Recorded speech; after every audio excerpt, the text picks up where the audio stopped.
How do you figure out what to do with the rest of your life and actually make it happen? Welcome everyone to the Cope and Chill podcast, where every Tuesday we explore practical approaches to self-care and self-healing for better emotional and mental health and well-being. And I'm your host, Ron Martin. Thank you for joining us. If you're watching or listening on YouTube, please like and subscribe. And if you're listening via audio podcast, please leave us a comment. Doing these things will help our show to be heard and seen by more and more people and helps us to get better all the way around.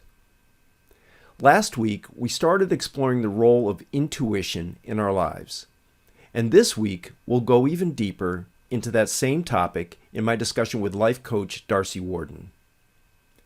You may be wondering what intuition has to do with self-care, better emotional health, and overall well-being. Well, I can tell you, based on my personal experience, that when we are disconnected or not aligned to what we truly believe is best for us, when we pursue things that truly aren't in our best interest, our body knows this.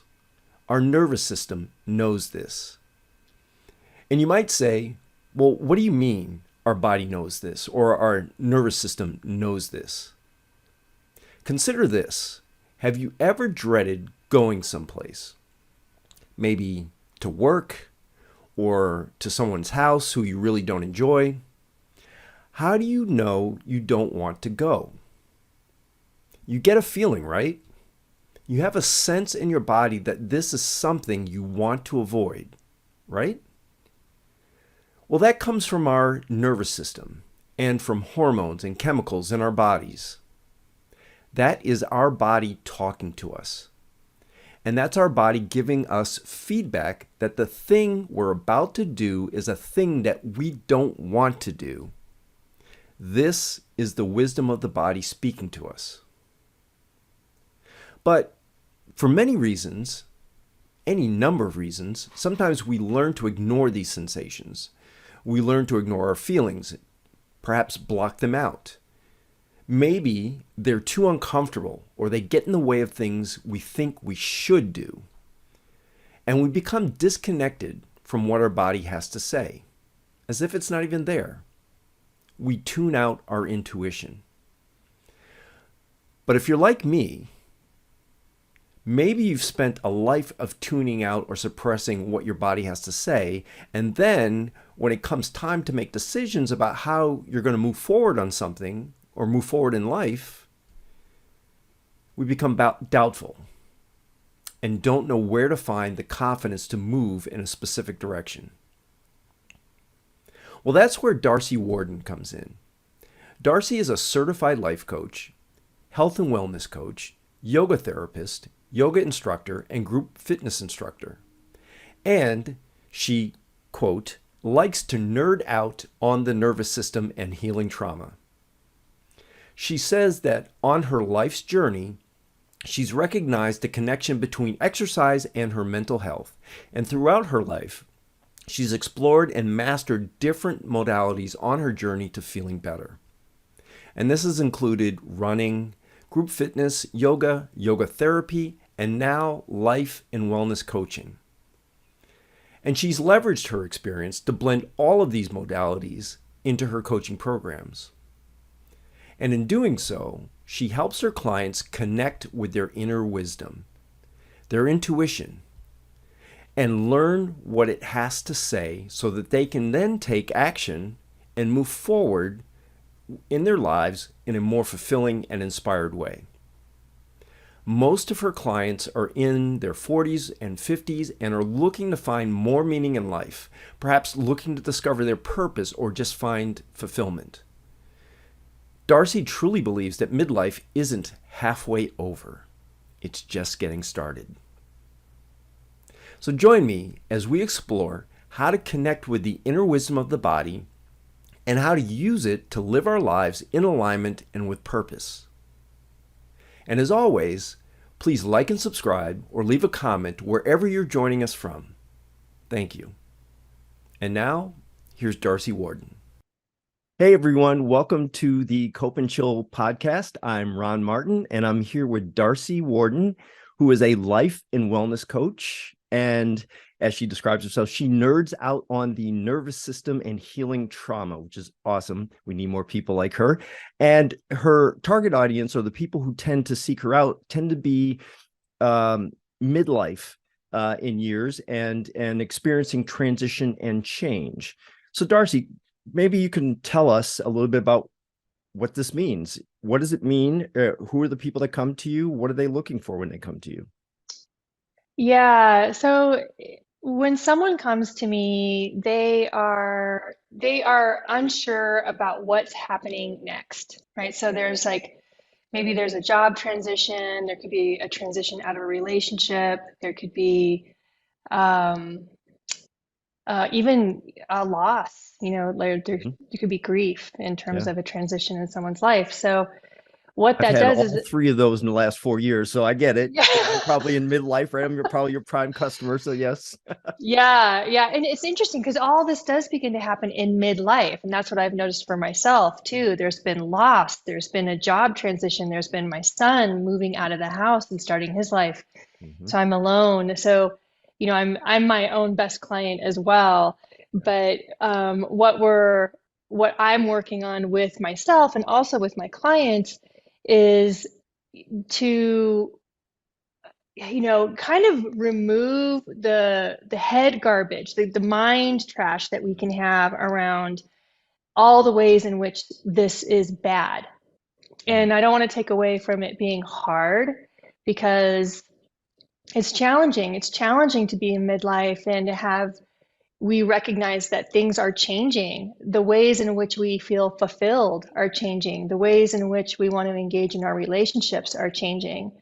If we have kids, the ways in which we relate to our adult children, all of these things. It's a new landscape and Mhm. it gets really uncertain. And my job as a coach is to sit with someone and really take a look at all the pieces that are on the table and what are we building stories around.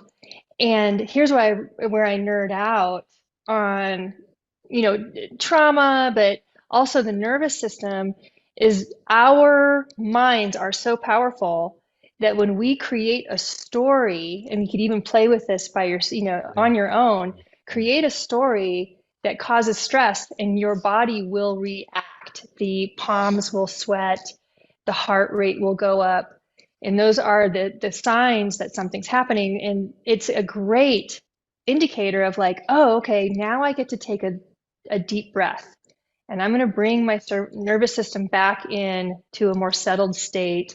And I can look at these pieces and not freak out or So not think it's the end of the world. So when you say a story, so just to clarify, because I think, what my experience is with this is having I've been a avid mindfulness meditation practitioner for about 7 years, and my teacher used to say to me, it's like, be aware, be mindful of the stories that you're telling yourself, and it took me a while to figure out what he was talking about, and I think because many times we are unaware of this. They're so automatic, the stories that we're telling ourselves. And by story, what I think he meant and what I think you mean, you can correct me, is that it's our version.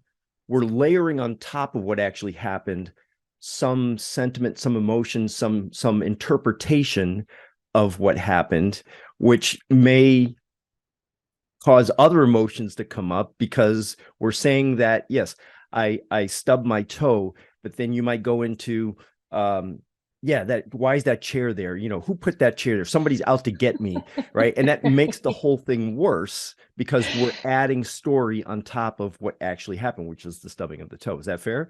It's fair, and I love that the piece that I love that you brought into that is that we take it personally. It's a Yes. personal attack, Yeah. and Yeah. Yeah. Yeah. All right. and we Aren't they believe that all? I mean, story.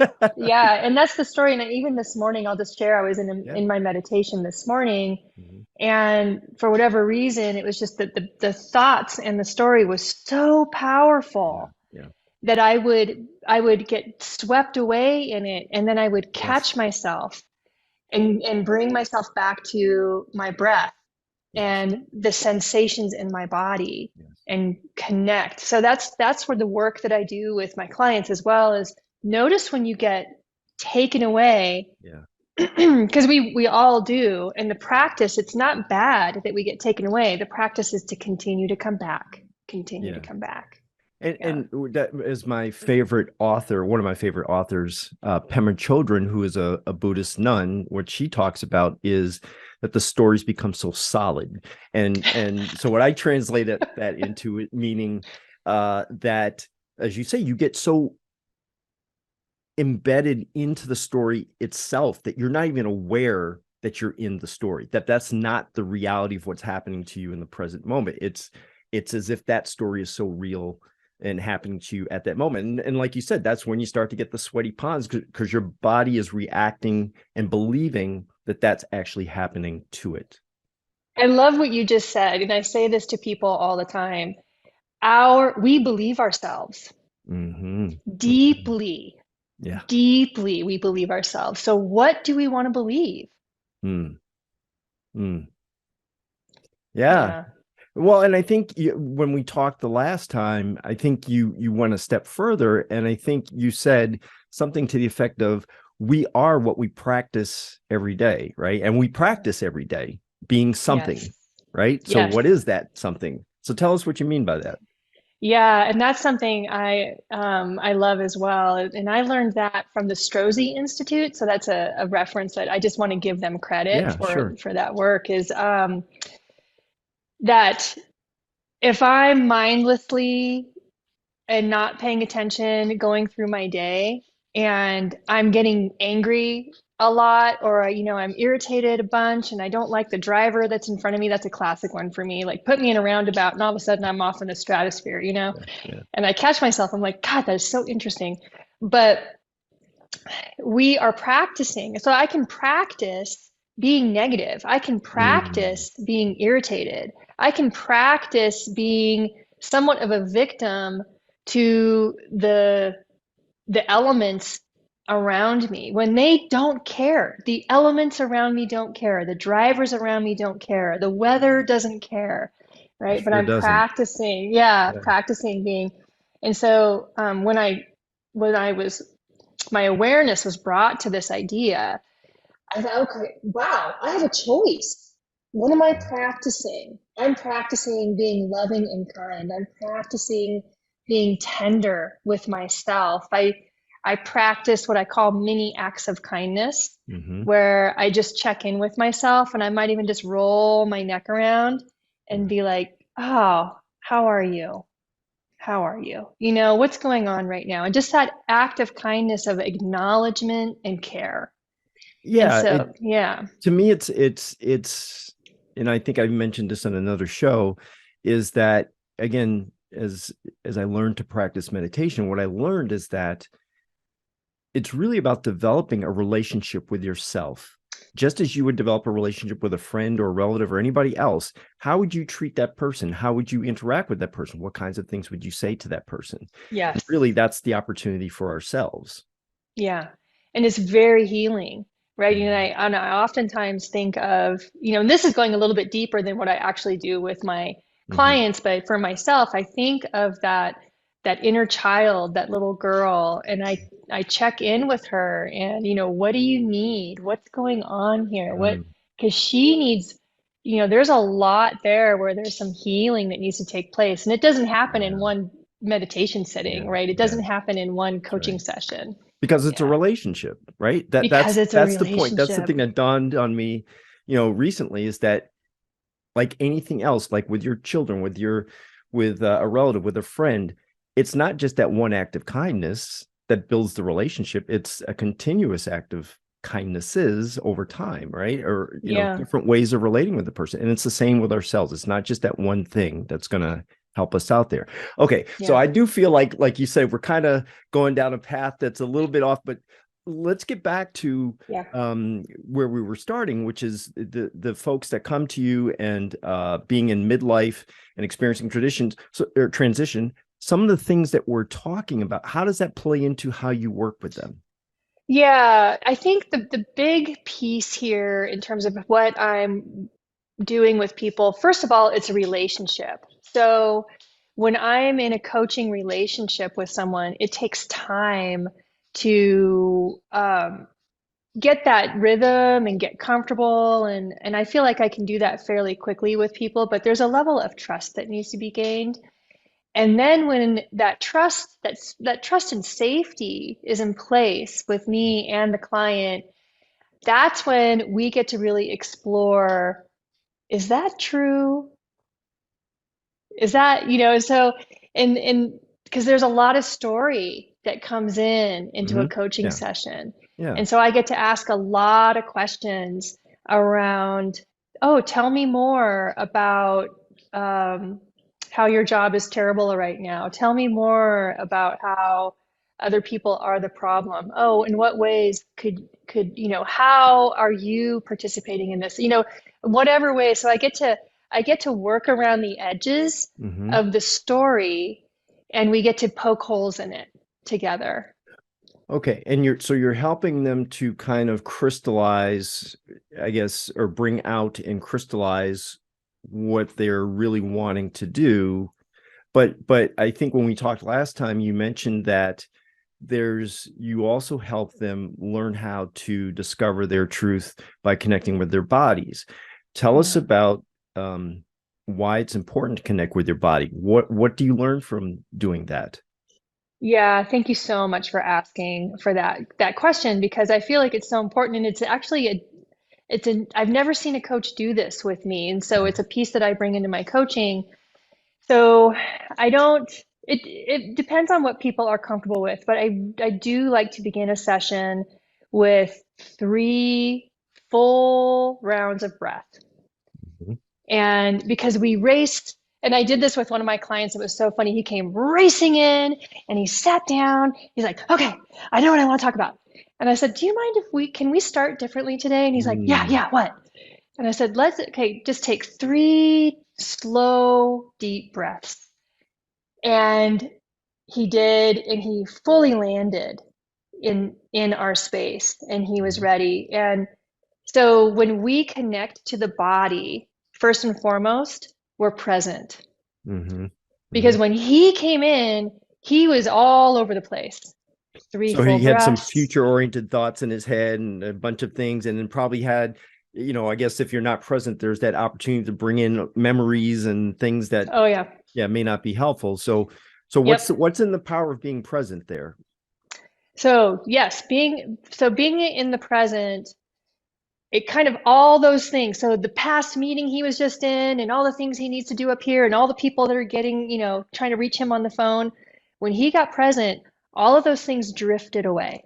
Mm, And mhm, he was able to just be with me in that moment. mhm, And I was very transparent. I said, we are transitioning together. mm, We mm, are landing in this space together and mhm, we are creating our container right now. mhm, And it's very intentional. I'm very transparent about how I do that. And so what I saw in him was he was able to settle into his body. I could see it happening. And he actually slowed down and he thanked me. mm, mm. When you say settle into the body, help our listeners understand what you mean by that. What does that process look like? What does it feel like? Or what might it Hmm. feel like? Everybody's a little different, but yes. Yeah, that is different. God, what a great question. So when we're settling into the body, it the mind definitely becomes more quiet. And I love that we began this conversation with story because it really is the thread that moves through all the work that I do is Mhm, the story gets quiet. mhm, mhm, And they're like all of a sudden, so when the story gets quiet and the mind gets quiet, there's a settling in the body and the nervous system. Here I go again, nerding out on the nervous system. The nervous system settles. And so that's what the settling of the body is. So we have this window in here that where we're good and kind of even and resilient. mhm, And then we can get outside that window depression or anxiety and Yeah. stress, Yeah. Yeah. and maybe even a manic type of behavior as well. So it Hmm. doesn't necessarily feel negative, Hmm. but it can be manic. And Yeah. so when we come back in here, this zone right here is where we are able to relate to each other. And so for the audio version of this podcast, when we talk about this zone, what you're saying is that, again, sort of repeating some of what you said, that the mind is more quiet, the stories are more quiet.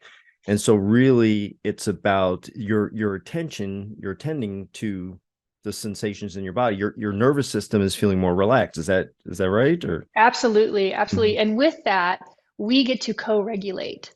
And co-regulate means? We are connecting on a nervous system level. So Mm. if I'm a calm state, if I'm pretty, settled in my Yeah. system, Yeah. I can support someone settling into their system, and then we can connect. And this is work, and again, I'm not making this up. This is Resmaa Menakem who writes about this and talks about this. I wouldn't even say it's, and I appreciate the reference to where you learned about this. I wouldn't even say it's necessarily, I'm sure there's been a lot of research on it, but I think you can see it in every day. Like if you're in a situation where somebody is yelling, that I told my kids this morning, right? If you're yelling at the other person, they're going to yell at you back, right? Yes, So if you yes, approach them in a calm voice, they're more likely to also speak back to you in a calm voice, right? But what you're saying is that it's, you can actually feel it in your nervous system, right? Because if someone's yelling at you, you start maybe to feel threatened or afraid, or and things start going on in your body where you feel more amped up, for lack of a better term, right? But if yeah, someone's speaking to you calmly, and then you're able to talk with them calmly, it might feel more pleasant and relaxed, and right, and that's yeah, the feedback from your nervous system that you're talking about, right? absolutely, Yeah. absolutely, yeah. And so when as you're helping people navigate the decision making around where to go, or to how to navigate a transition or change in their midlife, how does settling into their body help with that? Ah, great question. So this is my my way of working with people. So when we're looking at decisions that need to be made or a direction even to head into, and we put all the options on the table, and we go through this exercise, and I'll say it, and the exercise is to feel it in the body, Mm, because the body does not lie. It mm, just doesn't. And so if I give them an option and I say, listen for the yes, listen for the no, and then also hang out there for the indecision, because the body doesn't have a decision all the time. yeah, that I've noticed that myself. And what you're Yes, talking about is really intuition. It's intuitive wisdom. Is that right? absolutely, Yeah. absolutely. I call it the inner wisdom. I mean, Yeah. if I check in with my inner wisdom all the time, and so much of Mhm. the time it's like, hello, there's nothing there. Right. Yeah, yes, I've experienced that too. And like you're hoping, it's like, can you give me some guidance here? And Yeah. you don't really feel anything going on in your body. But let's talk about, like, how does that show up when you talk about a yes versus no? What might someone experience as they're getting messages from their body that's a yes versus a no? Yeah, I think, I can't speak for what they're feeling, but what I do see in them is they'll actually sit up, their chest will open. If it's a yes, they'll smile, or they'll be like a real, like, wow, that's definitely it. Like It's a good feeling. it's a good feeling, and sometimes scary, because it means a little bit of change that maybe, it's kind of, there's gonna be a dust up with some of this Yeah. change. But if it's a no, I see people kind of move back. Mm-hmm. They'll close up, or it'll just, just this kind of thing. It's so Shaking the their head no. body Yeah. is Mhm. physically responding Yeah. to, yeah, It's kind of like what you were saying at the outset, where your body is responding to your thoughts, or vice versa, right? There's that sort of highway between the brain and your gut, the nervous system. And as you're contemplating that decision, um, I guess what I've learned in myself is that there are thoughts that I have. I know not everybody has the ability to hear like words in their head.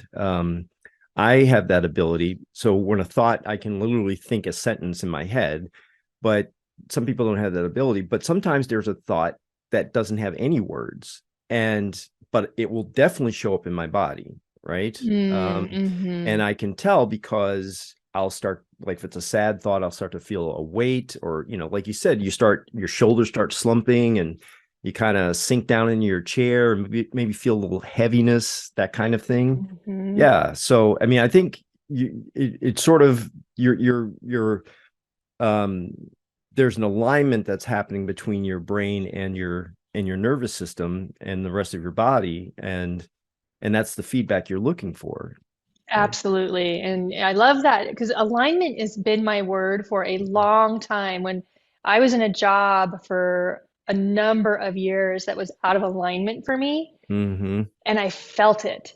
I Mm. felt it every day. How so? And oh, it's funny you talk about you can, think with complete sentences. I think with images. Yeah. And the images that I had about myself were these like a tower of blocks, Mm-hmm. but the blocks were all offset. Mm. And Like a Jenga I, tower. yeah, like a jing, like all these pieces were just kind of sticking out. And it was Yeah. just, and so the energy wasn't flowing through. It wasn't like a full funnel. There was no Mm-hmm. flow. It was very jagged and broken. And how that showed up for me was, a lack of motivation for the work, Mm. a lack of respect for higher ups. Mm-hmm. It was, complaining about it, talking like when I left that job, I was shocked at how much airspace there was. I was like, I don't know what to talk about. All I've been talking about is how much I hate this job. Right. So it was such an interesting transition because I didn't even know it. I Yeah. didn't even know it. Yeah. And Yeah. so it sounds like you were starting to head down the very path that you are helping your clients go down, right? Because Yeah. I guess you became aware of how there you were out of alignment. And then as you made a decision about it, something changed, right? You noticed something different, right? And in particular, how much you were talking about it. And what happened from there? I mean, and yeah, what happened from there? Yeah, this is a really great question too, because, and this is something I like to share with anyone in their midlife. I turned 50 last month, Mhm. and it was, that is a time where I thought it was old, but I am reinventing myself and I That's couldn't be awesome. happier. Yeah. But I saw it coming, right? So I knew that particular job was not good for me, but I didn't have anything to go to. So I started setting myself up for transition years ago. Mm. And I was laying the foundation for, I became a certified yoga teacher. And then I became a certified yoga therapist and started my yoga therapy practice, worked with clients. This is all on the side. Were you checking in with your inner wisdom as you were making these decisions? Yes, right. So as I went to pursue this new path, and it was so interesting, it was the inner wisdom was so deep. It was almost like I didn't have a choice. It was pushing me from behind. I'm like, okay, I guess I'm going in this direction, because I don't know, but here I go. Yeah. And it was my guides, my intuition, I just when something's so strong, you just can't say no to it. Yeah. Yeah. So then, okay. So if obviously the people you work with, they're all gonna experience different things internally, in terms of how that inner wisdom shows up. Mhm. But how do you, let's say they get that alignment, they get that pleasant feeling once they've chosen a direction. What do you do with them from there? How do you help them complete the transition that they're looking to make? Yeah, so that's when there's clarity about at least a direction, then we explore what that landscape looks like. So I really like to think of it as, we are our own um, heroes in our Hmm. stories. And so we look at the map and it's like, okay, you're here and the direction is heading that way. What are all the things that you could potentially be facing? What are all the things you need to know? What do you want to learn? What path do you want to take? But we're basically exploring from that 30,000-foot level, looking down at the landscape. What are all the ways in which you could start to head in that direction? And what feels good? I always come back to, not everyone's a feeler. We all have different ways of Yes. existing in the world. So I work with people where they're at. Hmm. But for me, like what feels right, what feels like I want to go this way. So then we explore, okay, what are the obstacles? And that's when we get into the world of uncertainty Hmm. and fear. Yeah. And that's the fun stuff too, where we get to explore that. Well, and I want to backtrack a bit when you talk about not everyone's a feeler. Hmm. So, and I think you gave us an example the last time we spoke about what might the experience look like for someone who isn't a feeler, right? Because some people might be listening to this and say, yeah, this is all great, but I can't do that. I don't know how to do that, right? I can't Yeah. connect to my body in that way. So Yeah. what would you recommend and what does it look like with some of your clients? Absolutely. I have a client that says that all the time because he'll catch me. I'll be like, "How's that feel?" He goes, "I don't know. I don't do that." And I'm like, "That's right. You don't do that." I'll be like, "What do you think of that? Mm, How does that sound to you?" mm, And so it takes him into the space that he can function in. He's like, "Well, what do I think about that?" He's still connecting to his body. He's quiet. He's settled. And that's what I notice when clients are often in story, hmm, they're not usually settled, but when they're quiet, hmm, they're a little bit more settled. So when he's thinking and he's thinking about the direction he wants to go, he is in more of a settled state. So I use that language for him. Um, for some other people, and I really enjoy this kind of work too, is working in metaphor. mm, hmm, So we work in a way so that it's like sometimes the best learnings I've had are through really, really beautiful stories hmm. with lessons in them. And I'm like, oh, I so relate to that, right?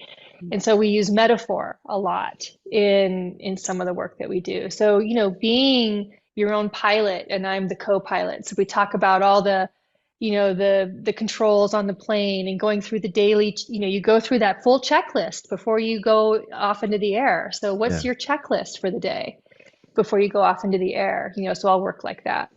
So I love that because that what you're doing, as you said, you're meeting people where they are. You're finding different modes of working with them, but really underneath it all, it's all very similar in terms of turning inward to find the wisdom to make those decisions. Hmm. Um, so if how would people find you? Where would they go to if they wanted to work with you? How would they find you? Yeah, I have a website. So it's the www.risingphoenixmt.com. Mm-hmm. I'm also on the socials. So I've got the Instagram account, Rising Phoenix MT, and then I'm also on Facebook. I think it's Darcie Warden Life and Wellness Coach. And um, yeah, so those are the places you can find me. Awesome.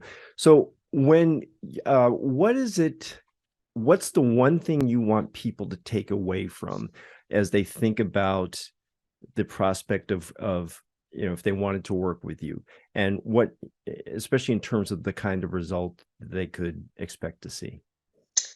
Yeah, the one thing that I would want people to take away is, my folks are really in their midlives and it can be an unsettling time. Mm-hmm. And the one thing I would take away is that I would love people to take away is that this is the time where we get to be fully ourselves. Mm, We've been figuring it out up to this point, and now it's like Now we get to own it. Now we get to be in it. We get to be so authentic, lean into our purpose and give in the world the way we know we want to right now. And so I that's what I love hope it. That is people so do. inspiring. I just absolutely love that. That's awesome. And yeah, it makes me think about like, what do I want to do in this world? So, Darcie Warden, it's so great to have you on the show. I really appreciate all the knowledge that you shared, and we've got all of your social information will be up in the show notes once we're done. So, very good to have you. Thank you again for coming to join us. Thank you so much. Thank you for joining us today. I hope you were able to take some inspiration or something of value from today's show. To access all of the resources and links mentioned, please head on over to copeandchill.com or our video-based podcast on our YouTube channel at Cope and Chill, where you will find the show notes for today's episode. That's Cope and Chill, CopeandChill.com. And for information about upcoming episodes, check us out on Instagram at Cope and Chill. And don't forget to like and subscribe if you're joining us from YouTube, and leave a comment wherever you're joining us from. Please come back and join us again for next week's episode. But until then, take care of yourselves.